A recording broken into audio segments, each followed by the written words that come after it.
Right, well, good afternoon everybody. Once again, welcome to the plot. I'm aiming to start this video off where I finished off on the last one, of course the fruit again. A lot of people online going on about the tomatoes, but once again we've had a fantastic crop and they just keep coming and coming. Now these are some of the ones that's in the 100-foot greenhouse, and I got sent these by different people around the country, and I must say they're not disappointing. They're absolutely fantastic. I'm over the moon with them. And of course this variety here is Hillbilly. Now it's definitely one I'm going to be saving. It's got a stripy orange and red stripe to it. It's a lovely looking tomato. We haven't tasted it yet, but no doubt Roger will try it over the weekend. Moving along, we've got Zenith here. They're a lovely tomato. Now, as I mentioned in the previous video, what I normally do is that I like to go along. Now I have missed quite a few of them. I haven't been as neat as I normally have. Is what I like to do is go along, and if there's a nice truss of tomatoes on, and there's some smaller ones, little immature ones along the side of them, I like to just nip them off, and then of course it gives the tomatoes a better chance to perform. Now they're absolutely smashing them Zenith, and I'm going to keep them. I'm going to be growing them again next year. As with that's another Zenith, and of course I have here the Azza Chocker, and these are the ones from Rod Halliwell. They're absolutely amazing. These are Russian yellow, absolutely fantastic tomatoes. And there's 1, 2, 3, 4 in that truss. I have cut away some of the smaller ones, and they're growing great. I'm going to pull a couple of them off, and of course one of them I'll be saving for seed. Next over it, I've got some of the giant toms. This is the Oxheart. Once again, this one's from Rod Halliwell. It's a nice looking tomato, a bit ridged. It's a bit like my Spanish one, but on the whole it's a nice tomato, so it's a possibility I could be saving that one and all next year. And of course these are the big giant record holders I got from Chris. That is an absolute monster, that. I can't wait to see that one ripen. That's my hand there, in the palm of my hand. It's an absolute giant. And what I might be doing is I might take that little side one off that's on the side there, just nip that one off. This truss here has actually got 3 on. I should have reduced that down to 2. But you can see the size of them. There's 3 there just sitting in the palm of my hand. Absolutely amazing. But no, I'm over the moon with them. I'll just show you the ones next door. I have got quite a variety of tomatoes this year. Now this is one of my own. This is a new one that I just set up, and this is giant orange. Once again, look at the size of that fruit there, sitting in the palm of my hand. Absolutely amazing. I'm over the moon with that. So I've got at least 3, 4 varieties that I will be keeping, and we'll use them again next year. But we'll pop in the tunnel first. I've got some work to do on a Grape this afternoon, so we'll get that done. We'll just have a look at the Spanish tomatoes in the big tunnel. Because a lot of people have been growing them, but they look like they're getting poor pollination. Well, as I say in my videos, we never suffer from that. We've got plenty of flowers in. The doors are open all day long, letting in the flies, the hoverflies, the beasties, and of course plenty of marigolds. It keeps the green and the white fly away, and we're never having any trouble with pollination. But I'll show you them next door anyway. Right, just a little look. If you remember, I'll go back to springtime when I planted this, and this is of course our peach tree, the fan trained, and as I say, it's completely overtaken this space. Now it's touching the top of the roof there now. I don't want to prune it just yet. I want to leave it for a little while longer, and hopefully wait until it starts dying back, and then I can prune it back to a reasonable size. But yeah, the entire frame that I built has been absolutely filled with the whole tree, and it's grown great. Of course all your side shoots will get cut back down to 1 leaf I think, and 1 or 2 leaves, and I think them are the ones that's going to carry the fruit for next year. So for the first year I'm over the moon. Got a little bit more tying in to do. As I say, I've got a bit cutting out to do, but that can wait until the autumn when the tree dies back. For the moment it's looking fantastic. I'll just pop it down here and we'll have a look at some of our toms. Now this is another variety I got sent up, and this is from Mike Street. Mike Street sent these up, and these are the Corfu tomatoes, and I'm over the moon with these. They're absolutely beautiful. nice shape, nice round, and once again there's only 4 trusses on. There's only 4 toms on that truss. I cut a lot of smaller ones there that's been cut away or nipped away, and it just gives the other ones a better chance to rear.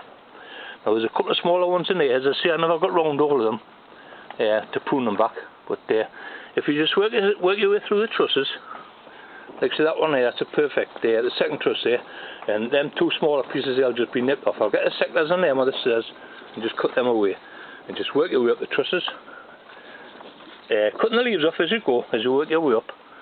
As I say, there's a truss there that needs pruning. There's a couple of small ones there. That one can come off, possibly that one can come off, and leave them 4 lovely tomatoes there to ripen off. As I say, it's all about getting the best out of your crops. Now these are my own Spanish here.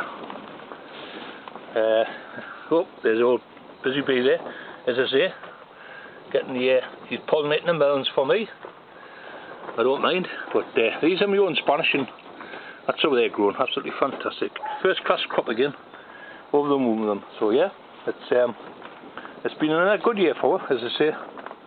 Plenty of pollination, plenty of insects in, plenty of flowers, good deep bed, and as I say, we never have any problem. We're watering all the time with the weekly hoses. Keep the beds nice and moist, so they never have to struggle for water. But on the whole, first class again. I'm over the moon with them. So we're going to pop in next door now, and I'm going to get started on one of the grapevines.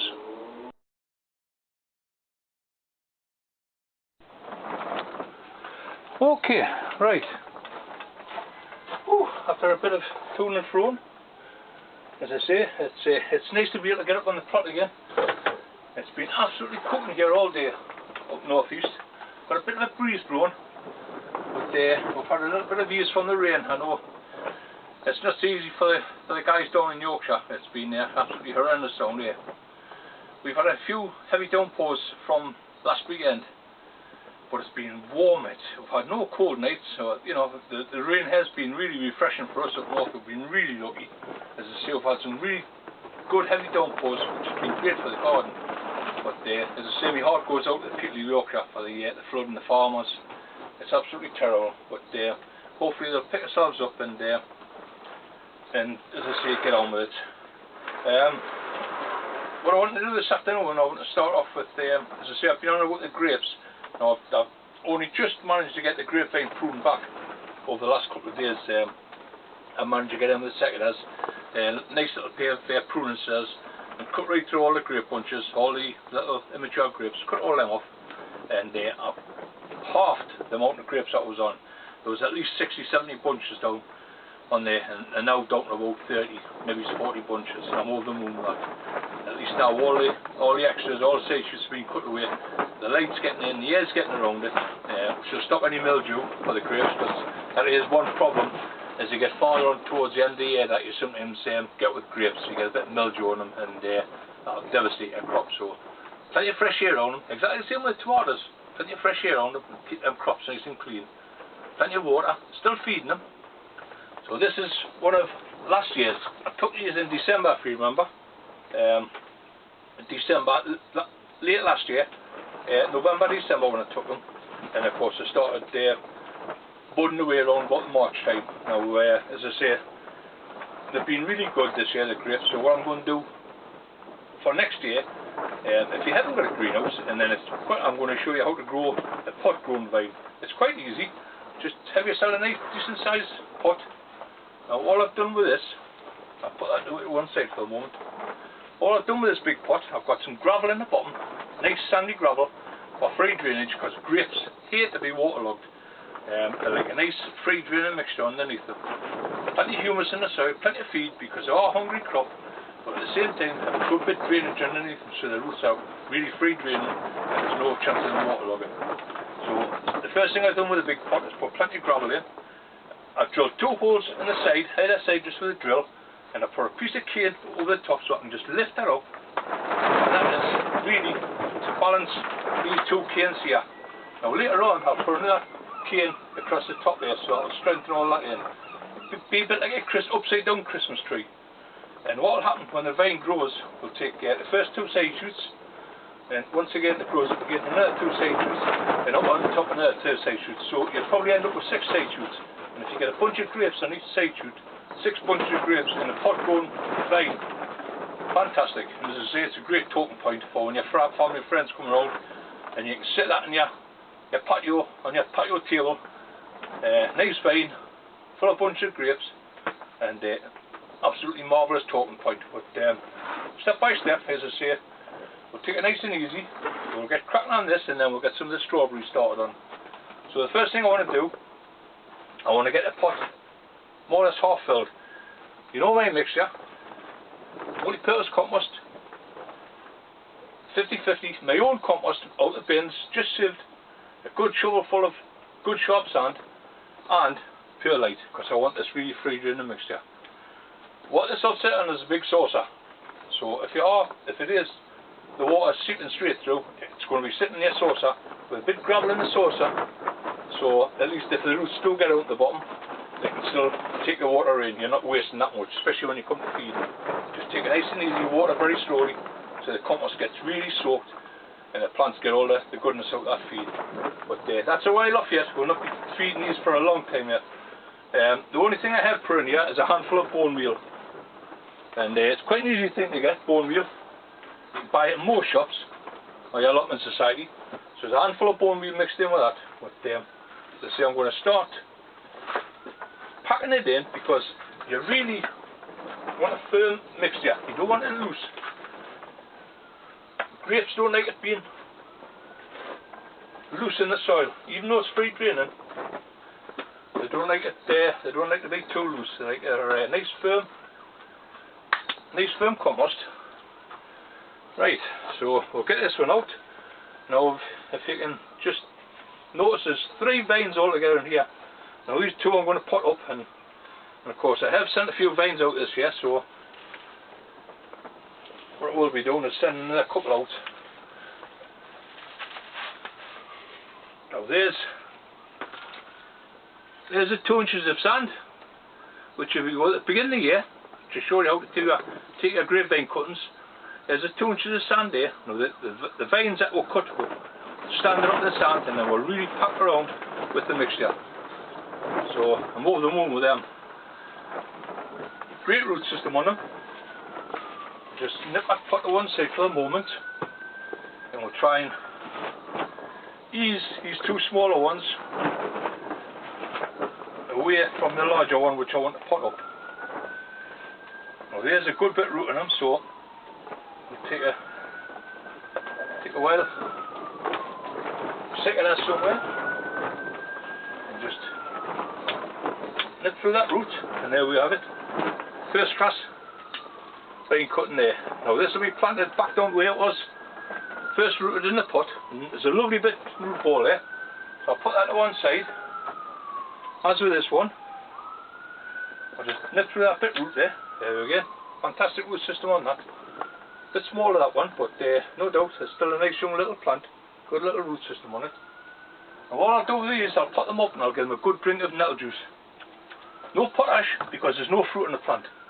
So a little bit of nitrogen is going to beef them up a little bit, and there we have it. Fantastic that. So that's going to go in the bottom of the pot, and I want it just so it's level with that top cane that I've got there. I don't want it too deep, and there's a bud there that'll probably come away next year, that. So that's spot on, that. I'm over the moon with that. I'm going to start packing it in now, all around it, as I say, and just start firming it in. And hopefully,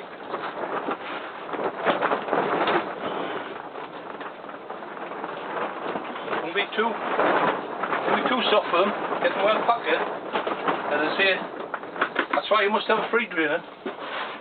Plenty of sand in it, a bit of perlite, does you a world of good. And there we have it.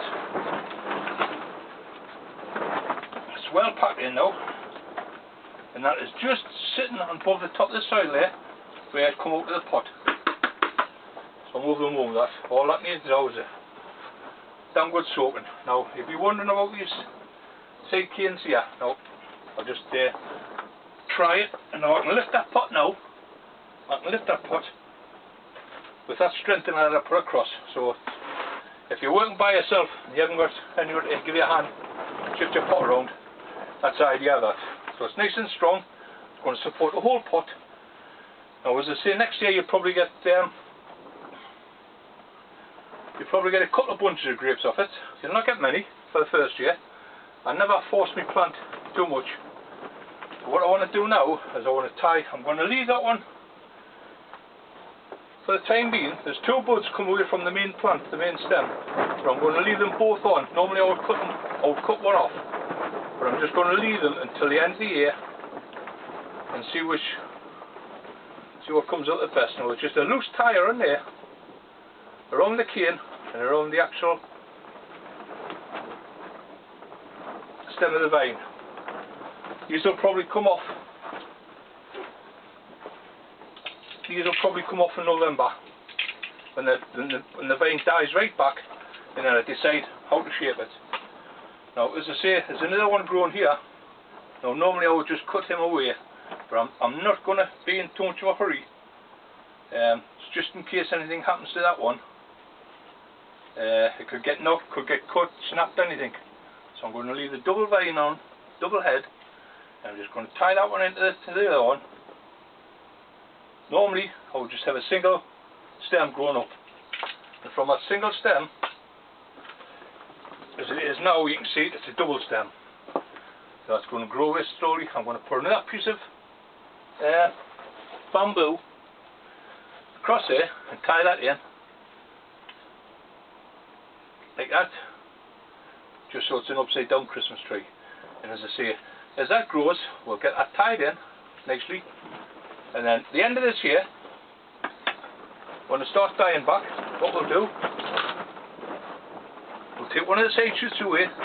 We'll probably use that main one. I'll put another stick in the centre there, a cross piece, so you've got a fan shape of canes, and we'll probably use that one as a main stem. Now I can just take it over to the centre there, tie it in properly, and then I'll cut it. What I normally like to do with the first year cuttings or the first year whips is to cut back by a third. So once that's grown away like that, it's got another 5 or 6 weeks of growth yet, easier than that. So that could be another foot high. So what I'll be doing with that is I'll centre it up, nice cane here, and I'll cut a third off the top of it. Now next year, the side shoots will grow out of there, so I'll have 2 side shoots there, and I'll probably have 2 side shoots here. I might try for 4 bunches. Don't be too greedy in the first year. As I say, I'll see how the first 2 bunches on the bottom come. If the plant's strong enough and the root's strong enough to support it, I'll let a second set of grapes grow, and then we'll stop it at that. We'll just take any side shoots off, but let the main header grow on, and that'll be our grapevine for next year. What'll happen in a couple of years' time, I know you'll be saying grapevines grow really big. What we'll have to do, we'll have to dismantle a pot in 2 years' time. Not a hard job to do. We'll take it out of the pot and we'll root prune it, and then it can go back in its pot, nice fresh compost, bone meal, whatever you want, and then it'll go again for the next year after year after year. It's just careful pruning. It's quite an easy job to do. Just careful pruning, careful management, and as I say, with a good sized pot like that, there's no reason why you shouldn't manage 6 bunches of grapes on that. And as I say, it's a fantastic talking point for putting on your patio table. Now you will be able to grow this in the garden as long as you're up against a south facing or a southwest facing wall, where it's you're sheltered from them northerly winds wherever you are. And if you've got a cold greenhouse, there's no harm to take it inside in the winter once it's died completely back. Once the sap starts coming back from down the vine, you'll know, because if you snap part of the top off and it's dry and woody, you know that the sap's going right back down into the roots. And it's just a case of keeping them roots a little bit moist throughout the winter. Not a great deal of water, just nice and moist. And then come spring, away it'll go again. So as I say, there's a lot of work to do with it when they're in the pots, but satisfaction out to get them is 10 out of 10. And I'll show you, as I say, if you're watching, I'll show you how to go on in the next year or 2 with pot grown grapes. So that's the grapevine finished, and all I've got to do now is give it a good soaking. I'm going to get some nettle juice, so I'll hold me breath I've just made some fresh juice up there a couple of days ago, so it'll be honking. So I'll go and get myself a good bowl for that, give me a good drink of that, and then he can sit outside for a few weeks yet, and then we'll bring it back inside in the winter, and we'll see how it grows from there. But yeah, just keep watching the vlogs, and we'll keep watching the movies, and we'll keep you updated on how the grapes are doing. The strawberries I'm going to get cracking on now. I'll make another mix up, get some pots sorted out, some trays, and we're going to take some strawberry cuttings. Okay, so we'll do that in a minute.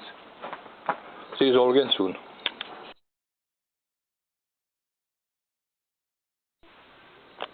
Right, well, here you are again. Another cracking afternoon. I did try to finish the video off yesterday, but unfortunately, as some of you would have realised, the wind picked up, and of course it has a drastic effect on the camera and of course the sound quality. So I decided to knock off last night and crack on with it again today. Right, so what it has done is gives us a chance to get all my gear sorted out, and the main thing I want to focus on this afternoon is the best fruits of the lot to me. It's of course the old strawberry, and me and Roger love the strawberries, and we'll spend quite a bit of time throughout the year getting things sorted out, getting new plants, new crops, new cuttings, new runners every year. So we've got nice fresh plants. We normally let them go to 3-year-old in different stages. The first year one's usually going to the baskets, the second year one's going to a pot, and the third year one's going to a bucket. And which of course by the third year they're getting a much bigger plant and smaller fruits, so they tend to discard them after that. But this is the main part of the operation anyway, is getting the runners, and it's such an easy job to do. As you see, I've had this plant sitting on the back benches for a couple of weeks now. All it's had is a couple of little feeds of nettle juice, that's all. It's a lovely, fantastic dark green. It's had a little bit of a spraying, a tiny bit of rhubarb juice. Sprayed it and kept away any white fly, any green fly, any pests on it. It's lovely and clean. First job I like to do is just go through it, make sure that it's all nice and clean. Of course there's a leaf there with a little bit of tip burn, or it could be they sometimes get little bugs nesting underneath and they roll up into the leaf. But I like to take all them off, and of course I check the back, and there's a little bit of green fly there in the back. So I'd say it's one of them things that you just cut them away, and of course you're there for the fantastic plant. Now all the runners, I'll take all the runners off for you, and what I like to do is I like to start from one end. This is on a deep tray, sitting in a deep tray, so the pots that I put in here I can still water from underneath.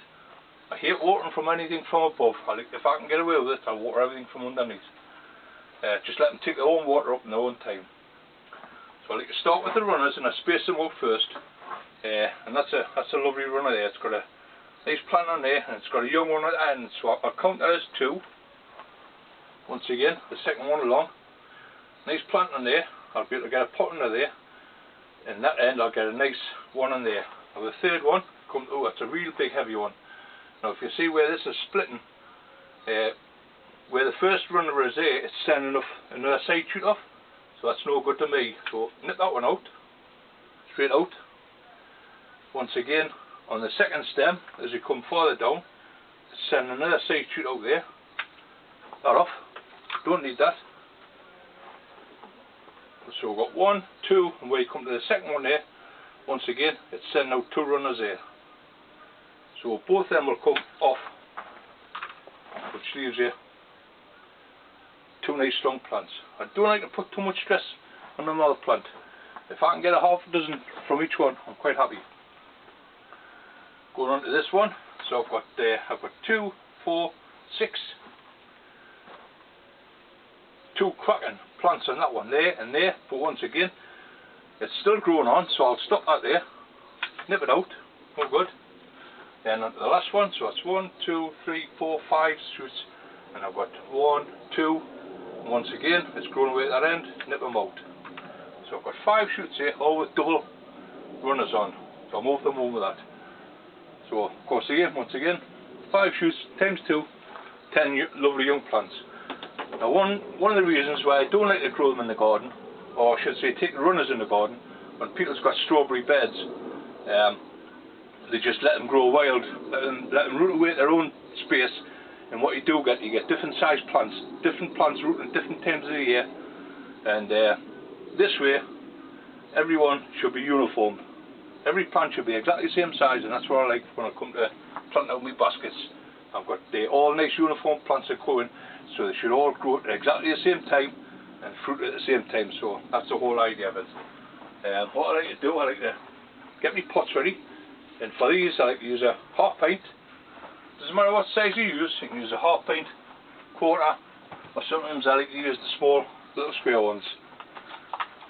As long as you've got the room in your container, in your tray, you don't have to sit them in a tray, you can just sit them on the bench if you want. But I find this much easier for once I've got them all in the tray, I can lift the tray up and I can take it outside and stick it on the bench. It's much easier for me to do them inside when I'm filming, and to be outside in the wind and the rain and whatnot. Now a good tip, just ordinary plastic straws, fold it in half, and they're great little pegs. So we'll start with this one here on the corner, just turn it around so it's actually sitting in the soil, click the peg in,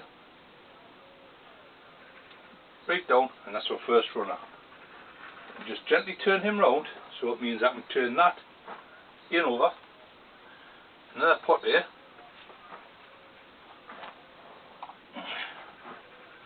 and they're very flexible, the runners, so I can just turn that one in, into there, and peg him down, push him well in, fantastic. So it's the first two done there. Move him to the side, move him to the side, move him around once again, and go there, first one in. Such an easy job. You know, I like to just take my time with this. I'm going to turn him that way because that's the way he's twisting. Sometimes they don't like to be bent too much, so I'll push him that way, but I can turn him in over that way. It's not going to matter. So I'll put the next pot in there. As I say, you can just go at your own leisure. Press him into there. Just press them down into the soil. That's all. And the compost. Now the compost is multi-purpose compost, extra sharp sand, and a good handful of perlite. None of my own compost is mixed in with that, because for the simple reason you're going to get weeds growing, and that's what I don't want in amongst these. I want these just left alone to grow away nice and slowly. Well, the beginning of August now, so by the end of August these will be well rooted. I can cut from the male parent, from the parent family, cut them off, and I'll have nice young plants ready for planting out in end of September into the baskets, ready for fruiting next year. But that's the whole idea of it. Once again, we're going to the second one there, and that there you can see is going to be my first problem, is because that's just a short stem from the main plant, so all I have to do there is to get something to lift it up, and I can use a small pot like that. That's why I just got to be careful. Put the small pot down there. Normally I can use little square trays. Lift that pot well up there, and then he'll sit nicely on the top there, and then you can bend him round into there and place him, the second one, into the front of him. So we'll pop that one in the top first, because he's a lovely big runner, him. I don't want to waste any from this crop, because these are the ones I got from Dave Shaw. These are the Senior, and they're an absolute giant. So I don't want to waste anything from these. I want to get as many as I can of them. So he's well in there. He's just sitting on the top there. And what I want to do now is to put another one in there quickly, so I can take the weight off there where it's been bending down, twist him around, and he'll go perfectly into that pot there. Excuse me if my head's in the way, I'm just there we are, he's in there. There's a pot there sitting on the top. All I've got to do now, turn him around, and I've got the last two runners here.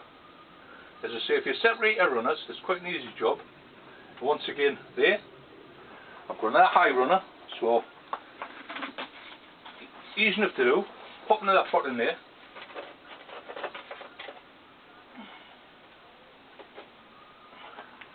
You've just got to be easy. I'm going to pull him forward a bit. Make a little bit of room. You've just got to be, when you're shifting your pots around, you've just got to be easy so you don't knock any over. And of course, when they're going on the back bench here, there's no wind, no rain, they're going to be under cover. So hopefully they'll just they'll sit in there.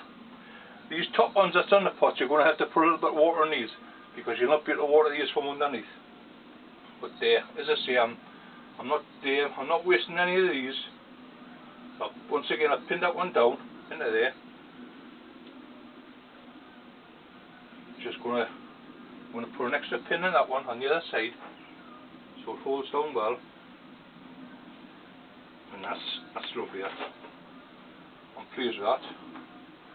And of course now, I've got to get this one in. It can be a little bit fiddly at times, but if you just take your time, you should be able to manage to get all your strawberries hold in. And once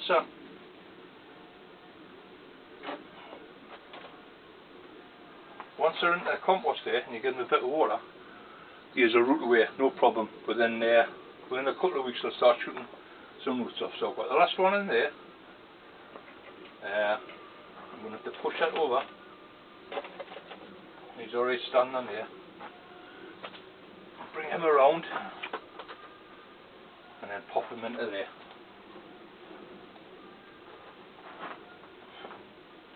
So there we have it. That's the first of my strawberries done. Now I've got a few more to be done, so I'm just going to take my time, and once again I can just lift that up, as I say, and that's all me runners already potted off. I'm going to put a drop of water in them. They don't need any spraying, don't need any feeding, just want some nice fresh water. And within a few weeks, as I say, we can separate them from the parents, just a short pair of scissors, and then all the young cuttings can stop in the tray outside until I need them in September. But that's my strawberries. That's the first lot done, so I'm over with that. I'm getting them sorted. I'm well chuffed. And of course, they grow with some fantastic new plants for next year. If you've got strawberries, it's one of the easiest crop to take cuttings from. Well, none of cuttings are runners. Take runners off, and I say it should be no problem. Just get them, make sure they're well pinned into the soil, in contact with your compost, well watered, and they'll romp away. As I say, mine are going to go now outside, just under a little bit of cover. You know, the back benches over the far end of the garden. And they'll be quite happy sitting outside there. In the greenhouses at the moment, it's a bit too hot. I don't like to force anything. You know that. You know the way I like to grow stuff, just nice and slow. So I'm going to put this tray full of water and put this tray full in the back. And before I knock off the night, I want to show you how to take some blackcurrant cuttings. Okay.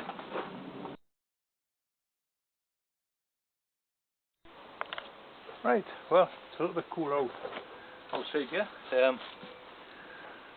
Black currants, red currants, white currants, all the same. Best time to take the cuttings is now. And as you can see by my red currants, I don't know if the camera will pick these up. Absolutely festooned red currants. Fantastic, got a first class crop. Now I'll not be taking any cuttings from this just yet, because I like to wait until the crop's finished. Whereas the black currants, that's a different story. They're finished with now. We've had quite a good crop of them, but what I want to do before I start cutting them back is to make sure I get some free cuttings for next year. So the easiest way to do that is when you're pruning your black currant or any of your currant bushes, it's just a good pair of secateurs, and it's quite an easy job to find the old wood. You've got a piece of wood there, and what I like to do is just follow it back to some new growth. There's some nice new growth there, so I'm going to cut that out from there with the secateurs. Here's new growth coming on the top, but I like to just disregard that for the time being, and try and get some nice long stems, as I say, so you can follow the old wood back as far as you can to a new shoot. You'll probably find there's some really gnarled pieces in amongst them, But if you can follow it back as far as you can, take that piece there, cut that one out. That's a tough out here. Cut that one out because there's some nice new growth down there coming through. And as you say, there's new growth on the top, but I'll disregard that. And all I like to do is just where I've cut it out, just try and put a little nick on the bottom, a nice slanting cut on the bottom, and then work my way up to the top here and just start cutting away what I don't want. Some of the old growth, there's a little piece there that's no good whatsoever. Cut him right out. If I can get in with the secateurs, cut him out. And once again, there's new growth on the top. I'll end up cutting that new one out there, leave that one on the top, and cut that one out there. And then you've got something that resembles a bit of a cutting. Doesn't matter if it's got two stems or one stem on it. It all does exactly the same thing. And all I'll be doing with that is to take my spade, sharp spade, stick it in the garden, make a little deep trench. If I can move the camera around and just maybe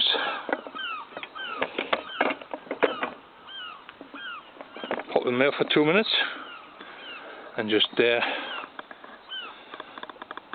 focus on where my spade is. As I say, I can get the spade and just put a small trench with a spade. Ideally, you've got some sharp sand, a little bit of sharp sand on the bottom of your trench, and all you need to do is take a cutting. I wouldn't bother with any rooting hormone or anything. I've never done it in the past. And just press it down as far as you can, up to the new leaves. Once again, this piece here, just taking the lower leaves off. There's a lovely little bud there on that one, so slant cut just where that bud is, and press it in as far as you can, and then just burn them in. Now I'll probably do another half a dozen of these this afternoon along the row. Just firm them in, give them a good watering, and this time next year you'll be able to dig these ones out because they'll have a good root system on them. You'll be able to dig them out and you'll have a half dozen perfectly new plants free. And of course it's all down to just trimming the old branches out. As I say, I'll go right round the bush, trim them bottom leaves off, and that's a perfect one. That, of course, once again down the bottom there, nice new bud there. If you can get them about 10 inches, that's perfect. Then of course all you have to do is press them into the soil, and then well pack the soil around them, and they'll be perfect. Just give them a good watering in, and then you've got plants for free. And that's what it's all about. You're not throwing away all your greens. I know 90% of it just ends up in the muck bins anyway, but as I say, with your berries, red currants, black currants, it's quite an easy job to take your cuttings, and that's just another way of saving yourself a few bob. Get yourself some nice cuttings. Well, there's me pear tree there, all in its glory. Absolutely fantastic. I've just been over to look on the plum tree. Marvellous. I'm going to start picking some plums off this weekend because they're just on the turn there now, and that's just how I like them. Then we take them off down home, wash them, put them in a bowl, and they'll be nice and ripe. And we'll maybe just get a few plum tarts next week. But yeah, the pear tree is once again, it's fantastic. Festooned with pears. It's a nice early variety, this one. Usually ready for about the middle of September. But they're an absolutely beautiful pear. If you catch them just right, not too, don't let them go too soft, and they'll last for a few weeks in a box. Bit of paper, and they can just pack some away in the shed for a couple of weeks. Well, hopefully I'll give you a few tips on these ones. what I want to start on next week. You can see if I get these cuttings out of the way, I've got to get cracking back on the plot. There's a lot of work, a lot of weeding to be done. I've got lots of seeds to sow. I made an early sowing the other week of some pansies, some polyanthus. So I've got foxgloves, I've got delphiniums, I've got loads to go in. And of course one job I must get done, which I'll probably start in the video next week. If you remember, beginning of the year, I sowed some beans hunter, some climbing French, and of course what's happened there, they've overtaken where the apple tree is. So I'm going to cut away the centre stems and open up, because the cordon apples in there, and of course I don't want it too dark in there because to stop the shoots from growing away. So I'm going to cut away the centre stems. That's fantastic crop. There's loads of beans coming on them. That's bean hunter. But I'm going to have to, as I say, I'm going to have to cut some of the centre stems away and open that apple tree up. But for the time being, I've enjoyed myself doing this video. You can see what a rhubarb bed at the back there. Once again, absolutely amazing, and it just keeps coming and coming and coming. Crop all year long, really fantastic. But that's the whole idea of fruit. You know, if you can get yourself a good system set up, a good little orchard, and you can have fruit best part of the year. The gooseberry here needs a lot of trimming. I've got a bit of sawfly in it this year, so I'm going to have a look at that, cut that right back, and of course give it a good spraying. But apart from that, the raspberries have been fantastic. There's lots over the back end here. They're going to need tying in soon because there's all the new ones coming through. I've had quite a few raspberries off them, over the moon with them. But yeah, everything's going great. The fruit this year has been absolutely fantastic. So I'm hoping them fruit tips have helped us out in this little video here. It's all about cuttings, and it's plants for free. And at the end of the day, you know, if you can get your plants for free, well, nothing better. But yeah, I'm over the moon with that. As I say, I've just got a little bit of work to do on these bean hunter. It says there's plenty of fruit coming through there. So I'm going to get into here, into the centre here, and I'm going to cut some of these away. Because as I say, I want the apple tree exposed where the side shoots were grown out. I wasn't expecting it to grow this big, but absolutely monsters, and we're going to get a first class cut off them. But that's what it's all about. So I'll get them strawberries out of there, get them on the back bench, give them a good watering, and they'll be as happy as Larry sitting over on the back there with the ceilings I've just started off. Loads to do, but as I say, I can only do so much. An hour every day and I'm quite happy.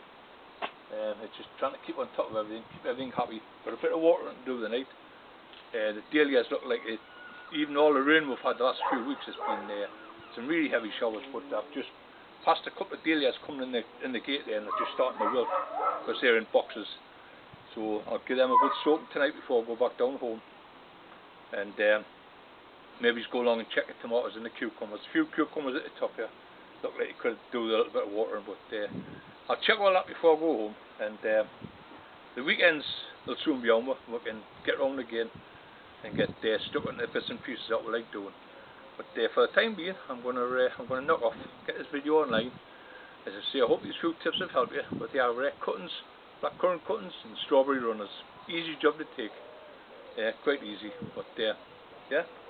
That's where we like doing our bits of gardening, and as I say, it's for free. Rather than just throw away the branches that you're cutting off, make some use of them. Stick them in the garden, get a couple of cuttings off them, and then, as I say, next year we'll be digging them up, and the nice young plants, little roots on them, cut them up and give them away to family and friends. That's what it's all about, you know. Plants for free. So I'm going to knock off now, get myself back down home, do this little bit of watering. And then I've got some melons to seed out down home. They're growing fantastic, massive there now. So yeah, it's all good at the moment. So I'm going to knock off, as I say. Thanks for subscribing, because there's quite a few coming on now. I'm over the moon with that. Just keep on sharing. If you cannot wait for the videos, get over to our Facebook page. It's Jeff Foreman on the plot, and you can chat away all night long. We're on there most nights. and it's, the band's growing bigger and bigger. I think we're up for about 800 members now, and that's, so there's plenty of people on there. If there's stuff that you want to know, if I don't know, there's plenty of people online that does know, and that's on our site. As it says, Jeff Foreman on the plot.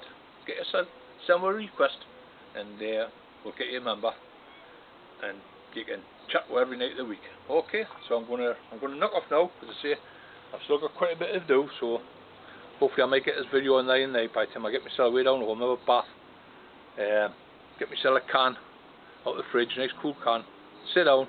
If I've got time to put it online, I'll get it online. So I'll see you all again soon. Okay, bye for now.